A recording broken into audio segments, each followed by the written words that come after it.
ભાવનગરના મહુવા માર્કેટિંગ યાર્ડમાં ડુંગળીના ભાવ સાવ તળિયે જતા ખેડૂતોને ધ્રુસકે રડાવી રહી છે. હાલ યાર્ડમાં 1 કિલો સફેદ ડુંગળીનો ભાવ ₹1 બોલાઈ રહ્યો છે. આ સાંભળી ખેડૂતોની આંખમાં જર્જરી આવી ગયા છે. જગતના તાતની આવી દયનીય સ્થિતિ સામે આવી ભાવનગર જિલ્લાથી જ્યાં મોટા પ્રમાણમાં ખેડૂતો ડુંગળીનું વાવેતર કરે છે, ત્યાં હાલ મહુવા યાર્ડમાં 1 કિલો સફેદ ડુંગળીનો ભાવ માત્ર ₹1 જ બોલાઈ રહ્યો છે. એક મણ ડુંગળીનો 20 થી ₹182નો ભાવ મળી રહ્યો છે.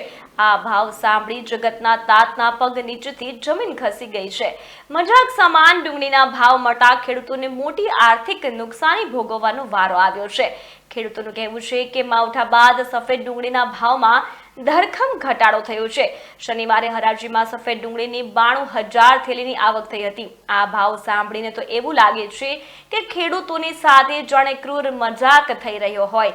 આ ભાવમાં પડતર પણ નીકળે તેમ નથી, ત્યારે ખેડૂતો કેવી રીતે ગુજરાન ચલાવે તે મોટો સવાલ છે. એક તરફ દર વર્ષે માવઠાને કારણે ખેડૂતોને ભારે નુકસાન વેઠવાનો વારો આવે છે, તેમાં પણ નુકસાનીનો સરકાર દ્વારા મજાક સમાન નિજીવી સહાય મળે છે. સહાય મળશે કે કેમ એ પણ નક્કી થતું નથી. તેમાં આ પ્રકારે ભાવ તળિયે જવા એ ખેડૂતો માટે પડતા પર પાટું સમાન છે. માંડ 2 છેડા ભેગા કરવા મથતો ખેડૂત ઊભો જ થઈ શકતો નથી અને માથે દેવાનો ડુંગર વધતો જ જાય છે.